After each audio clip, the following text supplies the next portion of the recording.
Estamos de volta com o quadro Pecuária Sustentável na Prática.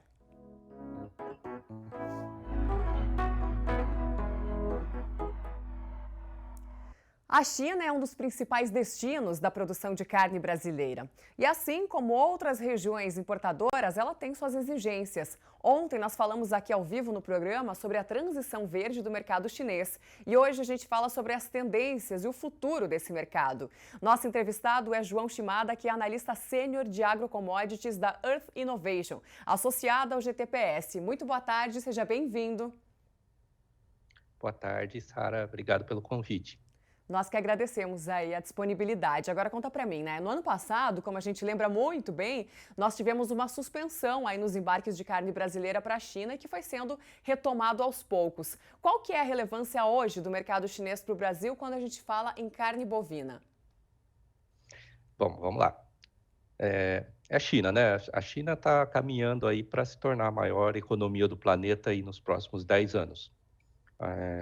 Além disso, tem a maior população do planeta. Eu acho que só isso seria já credencial suficiente para tornar o país relevante para a gente. Hoje, a China já representa 35%, mais ou menos, das nossas exportações de carne. E do ponto de vista chinês, o Brasil é o fornecedor de 50% da carne que eles importam. Então, não só o Brasil é relevante para a China, mas também a China é relevante para a gente. Uhum. Só, só uma curiosidade, assim, nos últimos 20 anos, foi mais ou menos a época que a China entrou na OMC. Há 20 anos atrás, o Brasil exportou 1.500 toneladas de carne para a China.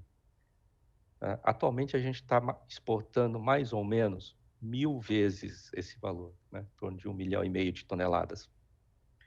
Então, acho que são números, né, tendências fantásticas. Lembrando também que, fugindo um pouquinho da tua pergunta, mas ainda associada à pecuária, a China também é o maior comprador e maior processador de couro do mundo, né? E Uhum. se a gente for analisar isso, a gente exporta mais ou menos 20% da carne que produzimos, mas em relação ao couro, a gente exporta cerca de 75%, né? Uhum. João, agora a gente ouve falar bastante, né, que a China é o mercado do futuro. Por que que isso é dito e quais que são as reais perspectivas? Está dentro disso que você falou no início da entrevista? Sim, sim, eu acho que sim. A China é mercado futuro, eu diria que sim, tá? E eu corroboro isso explicando algumas coisas. Por exemplo, a China vem num processo de crescimento econômico. Obviamente, isso também traz um crescimento da renda da população. Outra coisa, se a gente analisar hoje o consumo per capita de carne bovina na China, ela é bastante baixa ainda. Só para ter uma noção, eles consomem cerca de 5 a 6 vezes menos carne bovina que o brasileiro. Outra coisa, os jovens, especialmente, têm, de uma forma, adotado hábitos ocidentais, né, Uhum. em alimentação, inclusive. E eu acho que existe o fato de, no agro, o Brasil e a China terem uma complementaridade enorme, né?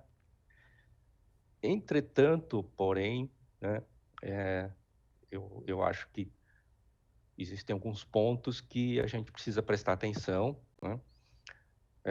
Vou tentar aqui citar alguns, se você me permitir. A China hoje é o terceiro maior rebanho bovino do mundo, tá? É uma pecuária lá ainda de baixa tecnologia, de baixa produtividade. Só para ter um exemplo, 50% mais ou menos do rebanho chinês é criado em propriedades com menos de 10 cabeças, tá? O mercado chinês, a distribuição, o processamento, ela é extremamente pulverizada, são milhares de empresas, né? Ao contrário do Brasil, dos Estados Unidos, onde a gente tem esse mercado bastante concentrado em poucas empresas, tá? Ou seja, a gente tem milhares de atores na cadeia de valor. Outra coisa, há uns 5 anos atrás, mais ou menos, a China lançou um programa que se chama Agricultura 4.0, tá?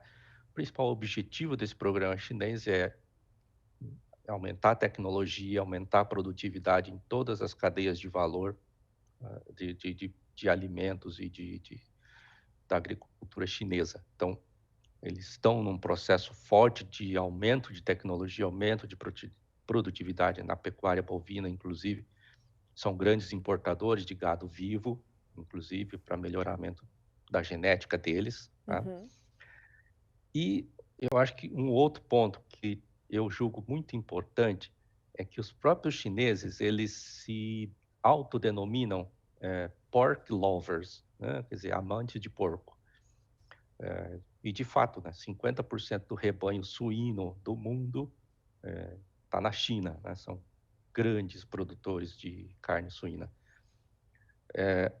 Se você for fazer uma pesquisa de mercado na China, a carne bovina, ela vai estar entre a terceira e a quarta colocação na preferência do consumidor.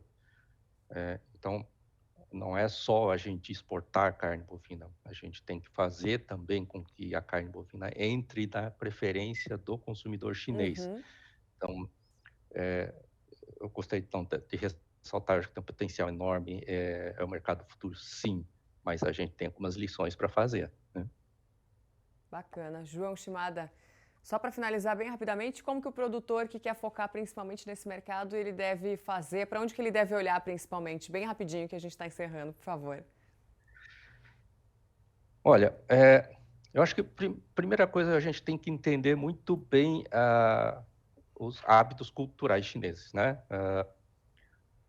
Por exemplo, não é só dando um exemplo meio bobinho, mas o oriental geralmente come de palitinho, né?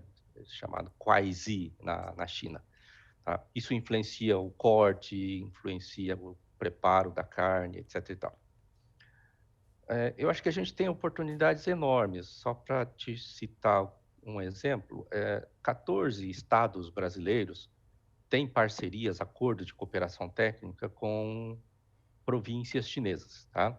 Mato Grosso tem parceria com Shanxi, é uma província equivalente, seria mais ou menos o tamanho do estado de São Paulo, em termos de economia e população, tá? Entendido. Inclusive aí, IMAC Entendi. participa. Então, eu acho que o mais importante é a gente entrar num processo de diálogo, de intercâmbio, Uhum. de compreensão mútua dos mercados, para a gente não deixar a coisa chegar, essa relação comercial, chegar num nível de tensionamento em relação aos problemas e assuntos sensíveis, como a gente está vendo hoje com o mercado europeu, né? Entendido. João, Tensiona, tensiona, e a gente não pode deixar levar para a ruptura, né? Porque aí bem as coisas observado. ficam mais difíceis. Bem observado. João Shimada, muito obrigada pela sua participação aqui conosco, viu? Até mais. Obrigado.